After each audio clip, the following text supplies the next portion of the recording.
Today we're going to be talking about the tragic and insane story of the murder of Mary Phagan. We are here now to talk to Mary Phagan. And the lynching of Leo Frank. We're gonna channel Leo Frank. This all went down 1913 and 1915. And the Civil War was at that point not merely a matter of marble monuments, it was a matter of flesh and blood. The veterans were still alive, the veterans were the parents of the generation in power. And the day that this all starts is actually Confederate Memorial Day. The opera was in town, like the most famous tenor in operatic history in America. At the same time, it was Confederate Memorial Day, and there was a parade of veterans down Peachtree Street. So you had these two forces, one representing the future and sophistication, one representing the past that had yet to be appeased. Georgia was shifting from the agricultural economy to the industrial economy. Children as young as, 10, even younger, were working in factories and making very little. There were a number of tragedies in places that employed child labor. This was just another. And Mary Phagan, who is the little girl at the center of our story, was 13 years old. She was one of so many children who were basically exploited. In the National Pencil Factory, which was in downtown Atlanta, the workforce was largely teenage girls, and they were paid pennies an hour. I believe she ran the machine that put the eraser tops on the pencils. Some people felt sorry for me that I had to work, but I liked working. It made me feel like I was contributing, and my family needed it. Leo Frank was the superintendent for this company, and he is the other major player in this story. He was a young man. He was born in Texas, but he lived most of his life in Brooklyn. He was educated, and he was Jewish. Relationships between Jews and Gentiles were pretty good in Atlanta. They referred to Atlanta, I quote this in my book, as a 5 o'clock town. Up until 5 o'clock every afternoon, the Jews and the Gentiles were inseparable. But after working hours, they went their separate ways. But at the same time, Atlanta was teeming with stress, strife, and tension because there was that northern influence there. Just the agricultural industry in Georgia petered out after the war. If you read Henry W. Grady's speech about Atlanta will rise like a phoenix from the ashes, we will show General Sherman that he did not destroy Atlanta. All of that was supposed to be pomp and circumstance to show the Yankee man, if you will, with his money, that he could invest in this new urban center, this new gateway to the South. Many people did not appreciate Northerners coming in to show the stupid Southerners how to do things and how to proceed into the future. April 26th, 1913, Mary sees a friend at the Confederate Memorial Parade. She goes to pick up her paycheck. It's $1.20. Went into Leo Frank's office. I shouldn't have gone by myself. And shortly thereafter, a young woman, Mary Phagan, was found murdered in his factory. She's gonna show me just a flash of this murder. I see a giant brown hand come around and just put his hand over her mouth and take her away. The man who found Mary Phagan's body was the night watchman, Newt Lee. The body, which was in the basement in kind of a off to the side area. And the ashes from the pencils would be dumped down in the basement, the lead.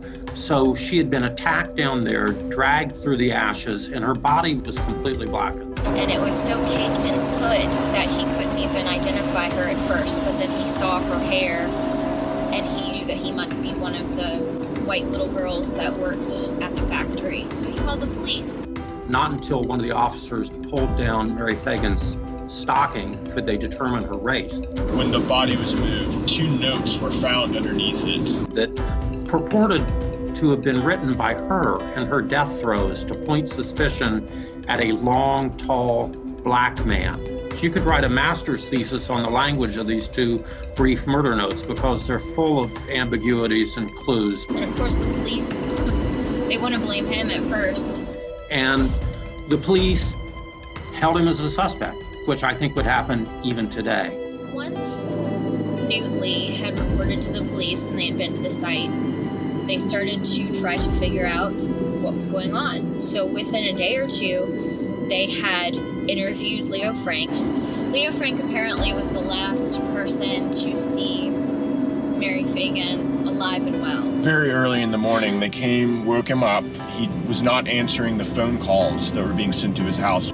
He initially didn't want to accompany them on their rounds. He told what they thought were conflicting stories. And most important, he admitted that he had seen Mary Phagan the day before. It's supposed to be innocent until proven guilty. Then when a black witness, Jim Conley, came forward to testify against Leo Frank, It wasn't. Jim Conley, who was the sweeper at the pencil factory, he was a very charismatic guy, a good storyteller, quite literate. He initially tried to pass himself off as illiterate or semi-literate, but he was pretty well schooled for a black man of his generation. Jim Conley lied frequently to the police, had an ever-changing story. He was arrested too. I believe he saw an opening. He fabricated a story, and then he sold that story, first to the police and then to a jury. He claimed he had been an accomplice, that he'd been recruited by Leo Frank and paid a couple of bucks to watch out for him and then help him dispose of the body because Frank was trying to seduce this girl. And he also claimed that Frank had a tendency to seduce the young women in the factory. I did not touch those little girls. I felt sorry for them. When Leo Frank was accused not just of murder, but of taking sexual advantage of the women in his workforce, that he was not only taking advantage of them economically, but sexually. That was the third rail, and all of a sudden this became electric. Then what happened next was the accelerant of the press. The AJC hops on it, pretty early, like it's in the news. And it wasn't just the Atlanta Journal and the Atlanta Constitution. There was a third daily paper in Atlanta then, the Atlanta Georgian. And the editors at the Atlanta Georgian realized that the murder of this little girl in a factory was a great story, and it had all these other underlying issues that they could tease out, the class resentment and the race issues. So they played the story very, very hard. Huge headlines, red banners atop the paper. The New York Times got a hold of this story and played it very hard as a national story, which led to great resentment in Georgia from politicians and business people who didn't want outside influences, didn't want a Yankee newspaper dictating their justice system to them. And there was an incredibly smart, dangerous man named Tom Watson who ran a newspaper, a weekly newspaper called the Jeffersonian, and he took it upon himself to rebut the New York Times with every single issue of the Jeffersonian. So the New York Times would cover this case from Leo Frank's perspective, and the Jeffersonian in its next issue would attack everything the New York Times had written and would essentially call it fake news and would put out its own version of events. And in Georgia, the Jeffersonian became the Bible. Instead of being concerned with the actual truth, they were concerned with the fact that he was a Northerner and a Jew. And by that point, the Leo Frank case had grown from being a murder case to being a full-blown national phenomena. As one of the 5 or 6 biggest murder trials and extended circuses in 20th century American history. And then we go into the trial. The key witness was black, and that was almost unheard of in the South at that time. His name was Jim Conley, and he was on the stand for 3 days, largely withstood the defense cross-examination, gave very damning testimony accusing Leo Frank of murdering this girl. When a black man testified against a Cornell-educated Jewish factory superintendent, all of a sudden, for the same people who might cast racial slurs at him and at other blacks, they saw him as, if not their brother, they saw him as someone they recognized. He was one of them. He was part of their world, and Leo Frank was an outsider. The prosecution, the Solicitor General, as the district attorney was then called, Hugh Dorsey, he sold this story to a jury. He played on Frank's Jewishness in his argument. He said this is a rich man who has a family up in New York who have their investments out in Wall Street. But that's what the jury wanted to hear. The jury bought it. And then There were a number of appeals. The appeals process went all the way to the United States Supreme Court, lasted 2 years. He said exhausted all avenues. The appeals were turned down every step of the way. So Leo Frank was in serious, serious trouble. We were both very afraid. There was everything to fear. He is innocent. It did not matter when he said those words. It didn't matter to anyone, except maybe the governor. In the spring of 1915, more than 2 years after Mary Phagan's murder, Governor John Slayton, he was the court of last resort, and he commuted Frank's death sentence to life imprisonment. His hands were kind of tied. There was not a whole lot he could do, even though he was the most powerful person there. It was very, very controversial nationally, very controversial locally, because Governor Slayton and a man named Luther Rosser were law partners, and Luther Rosser was Leo Frank's lead defense attorney. Georgians were angry beyond belief that a lawyer who was in partnership with one of the defense lawyers, and this lawyer happened to be the governor, would find in favor of the defense. They felt he had a terrible conflict of interest. There was some regret based on that he didn't do more, and also that he did do the thing he did, which then led to... After Slayton commuted the sentence, that's when there were riots in Atlanta. Mobs of people broke into the Georgia Capitol and were roaming through the halls and sitting in the chairs and sitting behind the bench where the lieutenant governor who presided over the Senate would sit. It was absolute chaos. A mob of 5,000 people marched from downtown Atlanta out to Buckhead to try to take over the governor's mansion. The National Guard was called out. The city of Atlanta fell into madness for several weeks. And if you look at the streets that radiate off the square in Marietta, just about every family name you see on a street there, those families were involved in planning the lynching of Leo Frank. They organized this thing politically, financially, through their personal connections, and they put together a group of 25 vigilantes, armed them, gave them all the material they needed, and then sent them in a caravan down to Milledgeville to break into the prison. Leo Frank was a state prisoner, so he was held in what was then the state prison in Milledgeville. And the party that lynched Leo Frank created this diversion and drove down from Marietta. They had used political leverage over the warden and the prison commissioners. And the leverage was there'd been a typhus outbreak at the prison earlier that year. And unless they let the lynch party in, the warden and the prison commissioners would be blamed for the typhus outbreak and their careers would be ruined. One of the things that the very high-level lynch mob was able to do, because it had legislatures, was to make a deal with the warden of the prison that if they would just let them take Frank to go lynch him without any defense, then they would get extra money to build another wing that became a wing for African Americans. They took over the prison without firing a shot. There were about 25 members of the lynch party. They marched into the room where Frank was being held, took him captive, tied him up, and then drove back to Marietta in the dead of night. I had no time to react on the night of my death. And they pulled into Marietta about dawn. They tied the noose to the tree, they kicked the table out from under him, and it was over. When I first came into the light, I saw Mary. He was killed and she kind of met him at the gate. I'm so sorry. Like, they both apologized to each other. I'm sorry. I'm so sorry. But Frank's neck didn't break. He died by strangulation. So he hung there dying for a long time, and then a mob formed. The mob cut him down. They stomped on the body. They were going to destroy the body. At which point, one of the planners of the lynching showed up, talked down the mob. They rescued Leo Frank's body, threw it into a wagon, and then drove it to the Chattahoochee River, where a hearse was waiting to transport the body on into a funeral home. The funeral director hides the body in the garage of the funeral home. The mob learns the body's in there, so the funeral director takes the body, puts it on 2 sawhorses, and 15,000 people file by it. none of whom are really grieving Leo Frank's death. They're gawkers, they're curiosity seekers, and later that evening, the family finally gets control of the body and they put it on a train and take it back to New York City for burial. My death satisfied so many, tortured my wife and my family.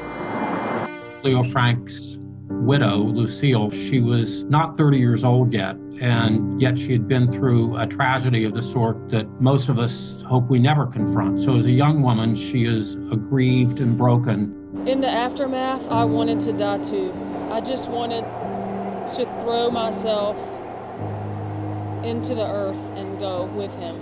She wants us to understand the agony she was in, because not only did she lose the man who was the love of her life, she lost him in such a way where everyone hated him.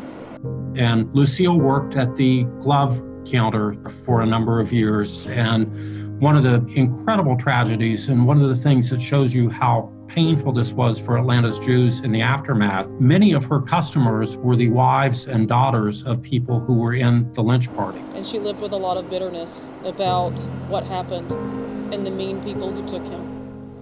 The shame was as bad as the loss. It wasn't something that she should have been ashamed of because he was actually innocent.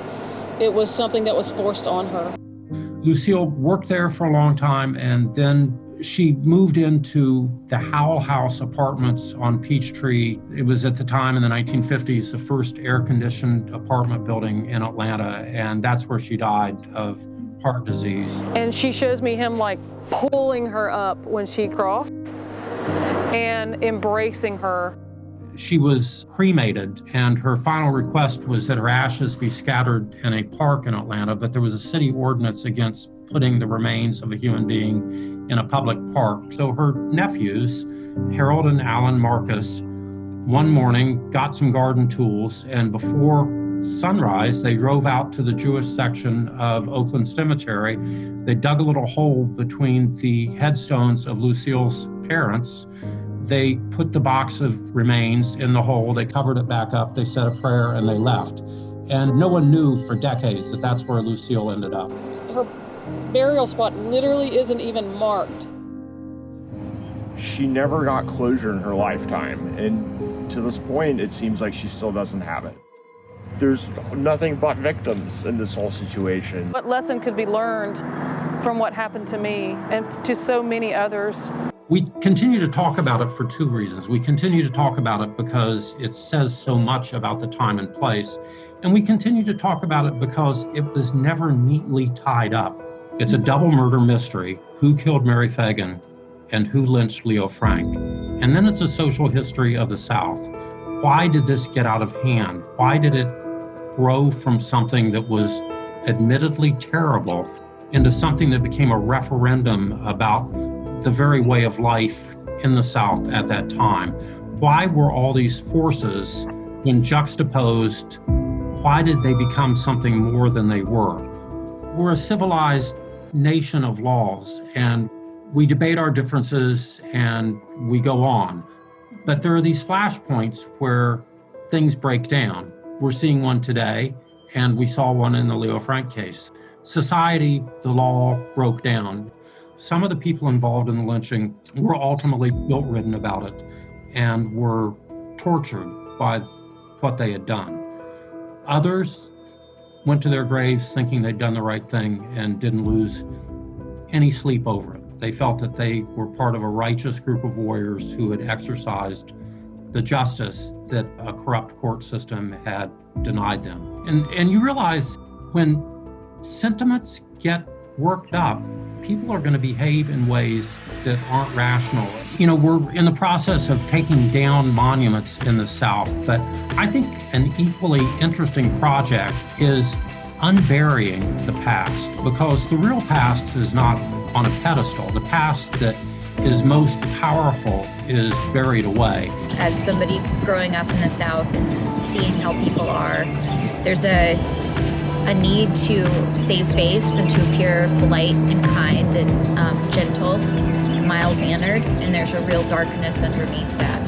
There's some things we don't talk about in the South. We want everything to be real nice. We want it to be papered over. You don't bring up the painful things. You don't bring up something that's going to make someone uncomfortable. But the Leo Frank lynching makes everybody uncomfortable. There is this part of the story that just keeps going like that, and it's what's at stake now. So now I guess it's up to us to atone for things here. You cannot erase the past, but you can make changes to right the wrongs for the future.